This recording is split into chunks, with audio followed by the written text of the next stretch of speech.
Happy New Year, Happy New Year, Happy New Year. I'm so glad. For everybody watching, I bet we're excited. We've come to a new year, a year of myriad of possibilities. And I'm glad for those of you who will be able to watch now or watch later. I'm just glad to have you in this space. So this is The Woman Called You. For those of you who are not acquainted with what The Woman Called You is all about, it's simply a platform where we inspire change through personal growth. You know, thankfully, I think this is our second year, and in that time, we have seen, women grow in steps. I'm not here to talk about leaps and bounds because we grow in steps. I think it was the philosopher John Locke who said, you can learn anything at any point in your life so long as you learn it in steps. So that's basically what The Woman Called You is all about, whereby women are encouraged to look inwards, get acquainted with who they truly are, learn to love themselves before they can even begin to think of making impact. So I'm sure you've seen the scriptic title. It's Due Over January, yes. And hopefully it will set the tone for what the year would look like on this platform, The Woman Called You.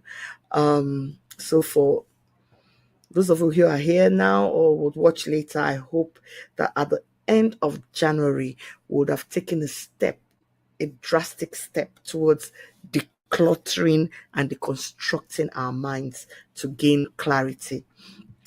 You might wonder what this is all about, but I bet that there's a woman out there who, because of what the world has thrown at us in the past, I think 48 months or so, because of 24 months, I think. The pandemic has, I think it's about 2 years now, yes.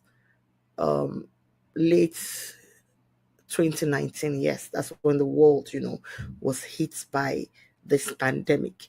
And for so many, it's beginning to look as if your world is probably hazy.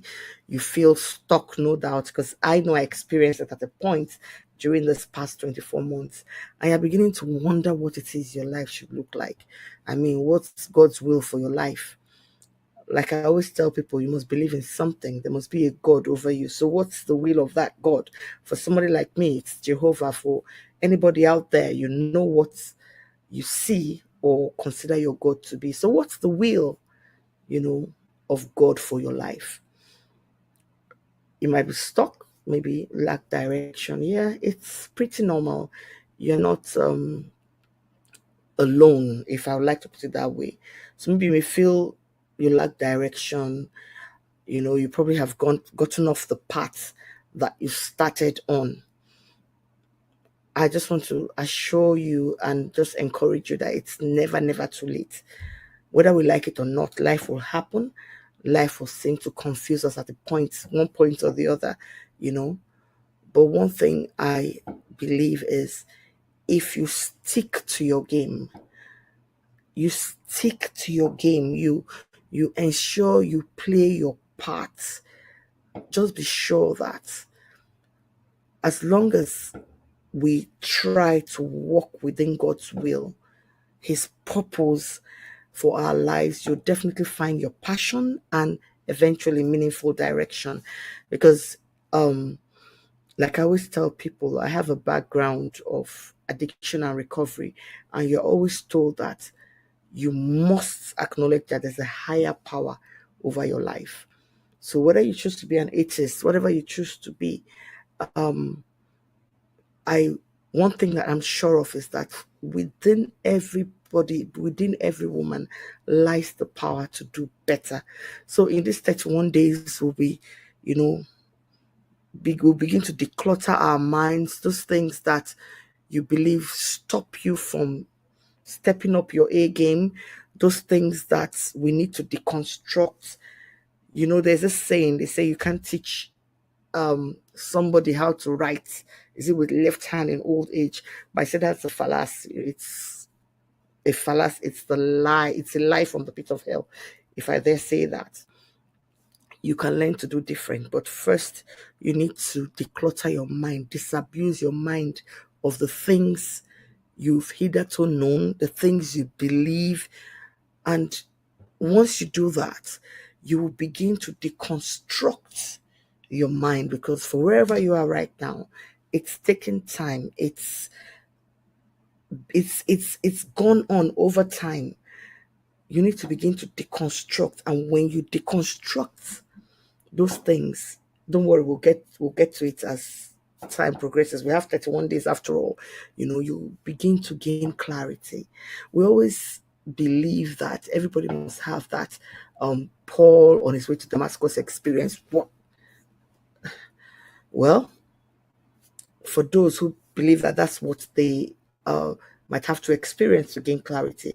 But I tell you, you gain clarity from beginning to understand who you truly are by gaining insight of why you are where you are. So today, ladies, day one, today what we're going to be doing is this. It's simple. We are going to just answer this simple question.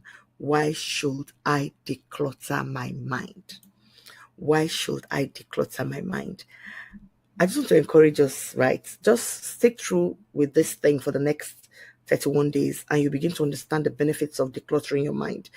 You know, we sometimes think declutter is when we declutter our space, or maybe somebody's a hoarder. I need to improve the aesthetics of my home. I need to improve the aesthetics of my workspace, my business, and all of that. But I want to let us know that one of the major focus of decluttering is your physical and your mental well-being. It is so important. You must begin to declutter yourself, your mind, of every excess clutter in your life. And when you do this, you know, in the next 31 days, hopefully we'll go through this, you begin to understand and see the positive effects of ensuring your mental state and overall wellness is as it should be, you know. So I will not take too much of our time today. I'm sure in the background you're hearing fireworks and all that. It's New Year. Some people have things, other engagements and all that. So today I just imagine that today's discussion will be a short one. But I just quickly want to just run us through why we should declutter our minds and the benefits. The first benefit of decluttering your mind, I tell you, is you'll begin to see there will be a decrease in your stress and anxiety levels. There will be a marked decrease in your stress and anxiety levels. Why do I say this? If somebody watching here can just, you know, acknowledge or confirm this thing I'm saying, you begin to understand that when you're stressed, you begin to have physical manifestations of those stress. Maybe you end up grinding your teeth, you have a headache, you have In fact, it gets as bad as constipation and things like that. You understand that the more stressed you are, the more stuff, the more sensory overload to your body, and it begins to pile up and it begins to pile up. And before you know it, your body begins to tell you it is tired, it needs to give way. So, one of the benefits of decluttering is that it will not only decrease your stress levels, it will also decrease your anxiety levels. And hope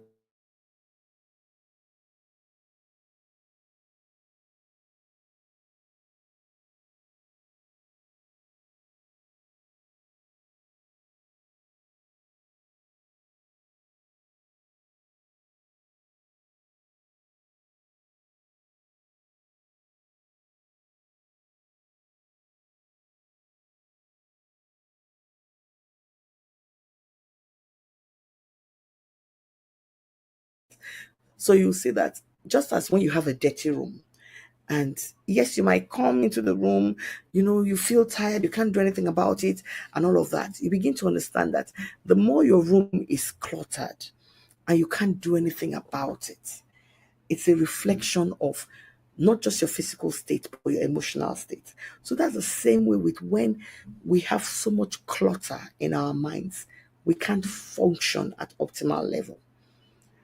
I know it always usually used to happen to me back in the day when maybe I go on a trip and I come back. I find it very difficult to like start putting things back to where they usually were. I just live everywhere scattered. And I mean, it can be like that for the next 1 week. I come to the room, I want to take something. I just daintily, step over the things I want to, go do what I need to do. And it was always like that. And at times like that, when I noticed that kind of behavior, I always used to like to shake myself, literally shake myself, to tell myself that, look, something is wrong and it's manifesting in this physical clutter around you. I don't talk too much about that because that's at a later point, in our discussion over the next 31 days, when we're talking about the clutter anxiety cycle. So it's the same way with when your mind is cluttered, when there's so much stuff. You worry so much and all that, and at the end of the day, you can't make headway on any one thing. So you see, when we're talking about the clutter anxiety cycle later, you begin to understand how to compartmentalize every single thought. The Bible will say, taking, that's how the Bible puts it. It says, when you take hold of every imagination, at some point, I think I'll look for that scripture when we get to that clutter anxiety cycle. It says you take hold of every imagination, you bring it into subjection. That's the same way when you begin to choose to declutter your mind. You have, deliberately decided that you're going to take hold of those things, those stuff, so to speak, that will otherwise build up in your head, in your mind. And sometimes I don't know who watches this skits, that guy who does Prakia, when he's always, like making fun of Z World programs, and he talks about breathing, and Prakia is always breathing like this, you know. That's actually, though you might not breathe like that, don't know, not no need for any kind of overload or so, but you see that that's actually how you feel, and that's because your mind is cluttered. And when you declutter your mind, today I'm saying, why should we declutter our minds? You see, you begin to become more productive. You can think. The Bible says sufficient is the trouble of today.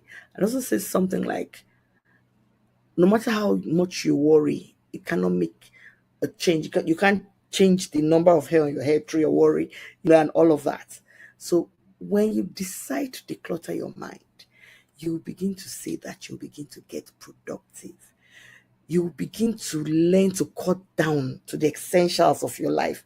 Trust me, by the time we're doing our scale of preference in this 31 days, in the course of 31 days, you see that most of the things we do on a daily basis are totally unnecessary. Some people say, 24 hours is not enough. By the time you begin to declutter your mind, you begin to cut down to the bare essentials of what you need for survival. I'm not speaking from a theoretical, headspace. I'm speaking from a practical headspace. The moment you begin to declutter, you begin to see yourself cutting down to the bare essentials, the bare necessities of life. You become much more serious with your organizing skills. If I ask you now, how many of us here have a to-do list? How many of us have a to-do list? So many of us, we just go through life. It's like a race car. It's a fire brigade approach. We do not have a to-do list. That's the first thing you will need to learn when you choose to begin to deliberately declutter your mind. With your to-do list, you'll be able to live, a cleaner, more organized life. You'll be able to adopt to a minimalistic attitude. You'll see that most of the things we think we need, we don't actually need them. Our minds are so cluttered because the world around us is oversaturated with stuff. When you keep on clinging to the idea of having, spending, your mind is cluttered. So it's going to be a practical session for the next 31 days. I'm not here, I'm not going to preach. If at best, I will minimize biblical references because I want this thing to go into our hearts. And the more you understand why you should declutter and deconstruct your mind, you'll be open to spiritual, more spiritual inferences, so to speak. Nobody will tell you to read your Bible. Nobody going to tell you to study to understand, because it's going to be part of the process. And when you begin to declutter your mind, you notice that you begin to make, how do I put it? You start making bigger changes, and that's the truth. Because the more you make bigger changes, the more you are eliminating things from your life you don't need. It might seem scary, I know. It might seem scary, but you would need to eliminate certain things from your life. I don't want you to, at this point, say, oh, she's saying we should declutter our minds and all that. And you begin to feel intimidated by thinking that cutting down is in negative terms. No. Even in relationships, if you begin to declutter your mind, you'll be deliberate. You begin to take into cognizance, the amount of time you spend with people. You begin to look at it and like, what am I gaining from this discussion? You will notice that people might ultimately, when you start decluttering, will think, oh, she's a recluse. No, it's because now you treasure whatever time you spend on human associations. So you'll notice that for everybody you have any kind of, association with, it's impactful, because you know that time, where some people have thought time is limitless, you know that time is of value. Some of us will stay and will gossip for hours. That same amount of time we spend, gossiping is usually the same amount of time, even less, that people have used to do very productive things. You understand? So when you declutter your mind, you will not just only become productive, you would live a cleaner and more organized life. And one thing also about decluttering, when you choose to declutter your mind, you become, how do I put it now? You become much more intentional. You'll be intentional with everything that you consider as an essential for your life. Is it in relationships? When you have productive relationships, you become intentional in grooming those relationships. When you have relationships that are not productive, you get to the point where you have to make the choice on whether or not you need to remain in those relationships. And that's the truth. There are not two ways. It's just like when you buy things in your house. For any woman watching, you have what you call your kitchen necessities, don't you? You have them. Those go-to items that when you want to eat, you go there. These are the things I will use. Even in your bathroom, you have your bathroom necessities. You have your bathroom essentials. Even for your dressing, you have your dress essentials. You have those clothes that you just take, you put on. You see, if you're already doing that, you already understand without it being labeled, you already understand the elements of intentional living. And that is one of the things you get. That's the stage you attain, one of the many stages you attain when you choose to commit to decluttering your mind. So I don't want to go on and on today because, like I said, it's a public holiday and some people are out still doing one thing or the other. But I want you to understand one thing, that when you begin the journey of cleaning, as in physically cleaning out your mind, decluttering it, one of the things you would have, and one of the things you would even get rid of, you would begin to develop a growth mindset. And if you used to be somebody who had a fixed mindset, you'll be sure to get rid of it. So I just urge you, make that choice today that you want to declutter your mind. And step by step, brick by brick, I assure you it is possible. You can actually declutter your mind. You can deconstruct your mind. All it takes is one decision. And I hope you're able to make that decision today. So, like I said, let me leave you all to enjoy your holiday, your New Year celebration. Like I said, you're hearing fireworks in the background. And I hope to see you tomorrow. Good night and God bless you.